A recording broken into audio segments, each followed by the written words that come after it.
The boy has a vacant expression. He has turned into a puppet. And it is this alien creature that has taken possession of the boy's soul. It has employed a special technique that allows it to manipulate the boy at will. Humans have been facing such situations for 6 months, and all of this started with the invasion of Earth by alien creatures half a year ago. At that time, alien technology was highly advanced, and human resistance was extremely weak, quickly collapsing. The alien spacecraft brought a species of octopus-like creatures and robotic monsters. Interestingly, they showed no interest in the various resources on Earth. Instead, they abducted the children and implanted them with an alien spinal armor on their backs, controlled them to pick up waste for the aliens. Humans, unaware of the situation, can only gather things that are helpful for survival. They are constantly retreating towards the rear. On the way, Carl discovered a dead child. Based on the situation, it seems the child died from forcibly removing the spinal armor. Doing so cannot rescue the children under control, but instead causes them to die instantly. Suddenly, footsteps approached, and he quickly hid to the side. It turned out to be several robotic monsters with a group of children. After careful recognition, Carl was surprised to discover that his younger brother was among the group. He hurried back and informed his father, Paul, about the situation. Paul said he could go and rescue his brother. He advised Carl not to rush. The next day, Paul brought his team to the place where the children often scavenged for scrap metal. He contemplated how to rescue the children, but the robotic monsters were constantly patrolling, leaving no opportunity to strike. Paul's mind started to entertain the idea of retreating. Just then, James spotted his son in the crowd. He didn't hesitate to expose himself, and rushed forward to save his son. He is no different from committing suicide, and the robotic monsters noticed this. Fortunately, Paul pressed a button, detonating the pre-buried landmines. However, he was spotted by the robotic monsters, and knocked unconscious by an explosion, causing chaos. The teammates pulled Paul into the vehicle, but Carl and his girlfriend were captured. When Paul regained consciousness, he saw James and felt a mix of anger and helplessness. Being a father himself, he could understand James' emotions. That night, Paul encountered another situation, when his flashlight suddenly went out. Facing the pitch-black corridor, Paul turned and ran, and it turned out his instinct was right. A multi-legged creature chased after him, and it knocked Paul to the ground. Fortunately, Paul managed to struggle and grab a gun. He blasted off 2 legs of the monster, rendering it unable to move due to the pain. After knocking it out, Paul dragged it back to the human base. It was the first time humans captured an alien alive, and everyone was astonished. The group locked it in an iron cage, and the leader called in experts. After dissecting the 2 severed legs, they discovered that the alien structure and organs were completely different from humans. After a few days, Paul and his team embarked on another mission, and discovered a group of alien creatures resting under a bridge. Robbie wanted to eliminate them, but Paul advised him to calm down. If they launched an attack, it could attract the attention of nearby monsters. Afterward, they arrived at an abandoned motorcycle shop, and found many motorcycles. While everyone was preparing to refuel the motorcycles, Robbie suddenly knocked out his nearby teammate. He rode the bike with a bucket of gasoline,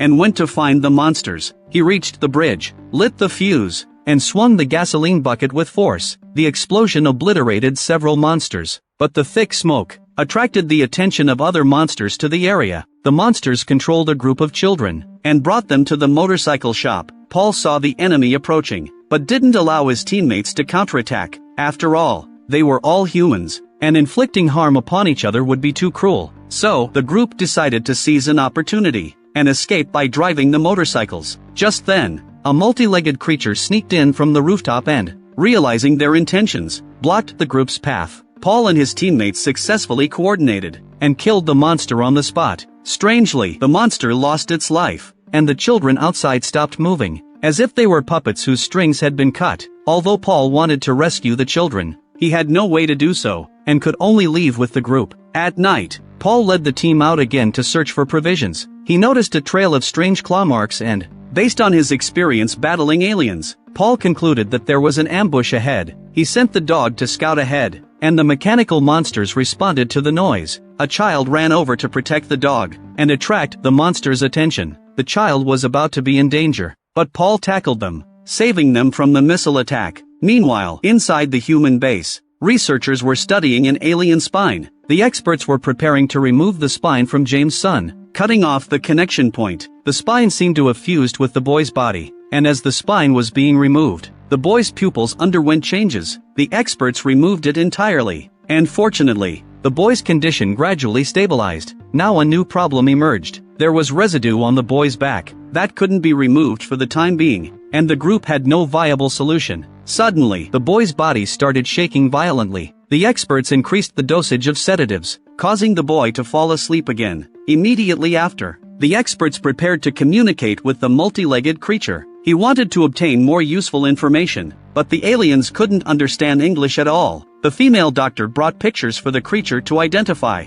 but it remained silent. The experts suddenly came up with an idea and left the area. The female doctor brought a bowl of water, and unexpectedly, the creature became very docile. Just at that moment, the expert's sudden return startled the female doctor. Upon looking at the cart brought by the expert, there was a dead alien creature. The multi-legged creature in the cage started roaring furiously, and the two quickly closed the window on the iron cage. In fact, the expert's action was to test whether the alien creature had emotions. On the other side, York, whose spine had been removed, finally regained consciousness, but he didn't seem to recognize his father, James. He pointed at the multi-legged creature in the cage, indicating that it was his father. James felt insulted and approached the multi-legged creature, questioning what it had done to his child. As the creature remained unresponsive, James shoved his gun into its mouth. This finally elicited a response from the creature, and at the same time, the group received an electromagnetic signal from nearby. From the looks of it,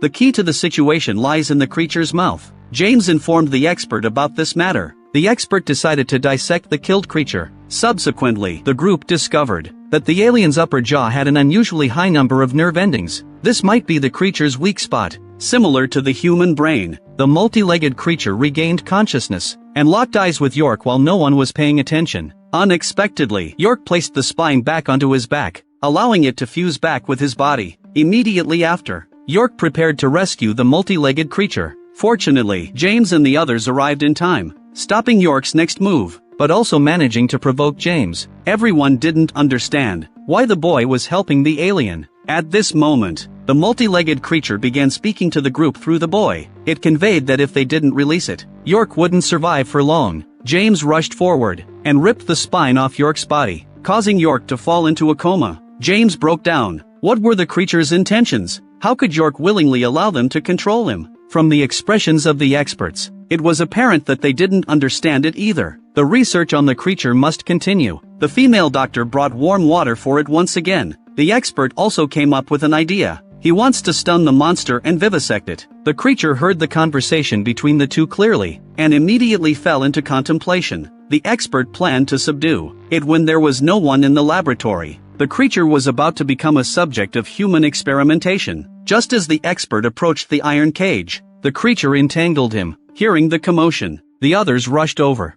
and the female doctor intended to use a stun baton to force the creature to surrender. However, by the time the creature let go, the expert had already lost vital signs. The creature looked at the people, displaying a smug expression. The base leader became angry about the situation. He considered it too dangerous to keep the alien here. Therefore, he ordered the female doctor and others to stop their ongoing research project and prepare to kill the creature. However, the female doctor held an opposing opinion. She believed that the creature was the key to solving the situation, and that they had already paid such a high cost, so it wouldn't be in vain. The leader granted them half a day's grace. If they couldn't come up with a conclusion within that time, the creature would be killed immediately. The female doctor and her assistant began their research, but still obtained no results. Time was running out, and the female doctor remembered yesterday's research. The upper jaw area was likely the key to the situation, so she decided to give it a try. She calmly held a basin of clean water, and the creature once again behaved docilely. The female doctor picked up the stun baton and administered an electric shock treatment to the creature. Then the female doctor opened the iron cage and stabbed the creature's upper jaw with a dagger, shocking Paul and Carl. The female doctor was right, and as a result, the creature died. Shortly after, she began dissecting the creature, but they were surprised to find that the alien spine was the same as the one controlling the children. The group couldn't help but worry that if humans were implanted with such a spine, would their ultimate fate also be turning into monsters? There were still many puzzles awaiting the group to unravel. On the other side, Carl found the awakened York and wanted to gather some useful information. However, York expressed that humans would eventually collapse, which startled Carl. That night, Carl arrived at the alien nest described by York. he attached the spine to his back, pretending to be a puppet of the alien creature, with the intention of rescuing his brother and the other children. The place was heavily guarded, with alien sentinels patrolling. At that moment, Carl saw a group of children, and he quickly mixed in with them, following them to a room. Luckily, the aliens didn't pay much attention to the children's appearance. At that moment, the alien also sat down, and saw the creature gently caressing the children on the ground. Carl didn't have the courage to watch any longer. After the creature fell asleep, Carl planned to kill it, but accidentally woke it up. Carl stabbed the knife into the monster's body, and the children woke up. They all held onto Carl, preventing him from harming the creature, which allowed the creature to escape. At that moment, Paul helped Carl, and they finally killed the creature. Afterward, the two of them brought all the children back to the human base. They were discussing whether to remove the alien spines from their bodies. James was worried, because York had been in a coma since his spine was removed. However, after a medical examination, it was found that York's health was in excellent condition, which puzzled everyone. After a few days, the human base, which had been under construction for months, was discovered by the machine monsters. They were now exposed, and had to move the children from the camp. The next day, Hank, the leader of another camp, passed by and assured everyone that his territory was safe, and they could temporarily bring the children there for refuge. After all, until now, the aliens have been targeting children, so adults staying put temporarily wouldn't be a big issue. Before long, Hank brought the relocated children to a large residence, and settled them in. That night, Hank took a boy named Bruce to a forest, intending to hand him over to a girl controlled by the alien spine. Bruce immediately noticed the problem, and tried to run, but he was stunned by the alien using a laser cannon. The creature approached, and communicated with Hank using the girl's body, asking how many children he had brought this time. Hank had already reached an agreement with the aliens, that as long as they didn't harm his own children, he would bring them more kids. Human nature cannot stand the test, and the creature took Bruce back with it. Meanwhile, James, who was responsible for escorting the children, found a strange wooden house. Seeing the locked door, he suspected that something was wrong. After sneaking inside, he discovered that many children's clothes were placed there. Before he could think further, Hank suddenly appeared. He tried to persuade James to cooperate with him. This way, York can be spared from harm by the aliens. James pretended to agree, and prepared to escape with the children. They were quickly discovered by Hank, and to protect the children, James decided to stay behind. There were too many enemies, and James failed. The next day, all the escaped children were captured, and brought back. Paul, from the old camp, grew concerned when he noticed James hadn't returned. He rode his motorcycle to check the situation. On the other side, Hank was bringing the children back to their headquarters. Unexpectedly, Paul and the others had been lying in ambush, and caught Hank off guard. They managed to rescue all the children. Upon returning to the old camp, Paul and the others realized they couldn't easily trust other humans either. Since they couldn't evade the monster's pursuit, they decided to shift from defense to offense, and launch a proactive attack. Not long after, while Paul and his team were observing the alien spacecraft, news arrived at the camp that a new type of ammunition had been developed. After testing, it was found that the new bullets could penetrate several tens of centimeters of concrete walls directly. Robbie, who was nearby, immediately had a plan. He dismantled the alien weapons, and analyzed the materials, discovering the outer shell of the alien creatures. The material of these bullets is almost as hard as the armor of the machine monsters. Ordinary weapons have a hard time penetrating the armor of the machine monsters. If we make bullets using the outer shell of the aliens, will they be able to penetrate? Robbie showcased his discovery, and the crowd erupted in cheer, unanimously believing that the opportunity for a comeback had finally arrived. So everyone began manufacturing these new type of bullets. Meanwhile, in the research lab, experts discovered a frequency wave. This frequency wave can disrupt the aliens. Although Sir has had his spine removed, he is still affected by the frequency wave. This indicates that there is still some connection between them and the monsters. While Sir is studying the vulnerabilities of the aliens, York is persuading him to join the aliens and destroy the frequency wave emitter. However, Sir refused York. York climbed onto the ceiling to attack the expert, but the expert took away the most crucial core component. Sir is still trying to persuade York to give up on joining the aliens. Seeing that York is unmoved, Sir calls for help. Unexpectedly, York jumps out of the window and escapes, perhaps due to the assistance from his spine before. York's physical abilities have undergone tremendous changes. Ordinary people can't catch up to him. With a single leap, he effortlessly clears a several-meter-high fence, and then he runs into the forest. He locates the envoy sent by the aliens based on his senses, and he expresses his desire to join the alien camp. The envoy manipulates York into revealing the humans' plan. York also told the truth. Before long, Paul soon found this place, but he only saw York sitting on the ground. As it turned out, after York revealed everything, the monsters considered York to have lost all value, so they didn't take York with them. Paul was surprised by this. The good news is, the aliens didn't obtain the core component of the disruptor, which means, there is still a glimmer of hope for the human counterattack. Now that the plan has been exposed, Paul organizes everyone to study new battle strategies. Through observing the alien spacecraft, they finally made an unexpected discovery. A never-before-seen humanoid alien appeared in their field of vision, and gave orders to the multi-legged monster. This new alien is the Sapper's boss. Although humans lack knowledge about humanoid aliens, they are not afraid of them. Instead, they are more actively preparing for battle, because in a few hours, it will be the first counterattack against the alien camp.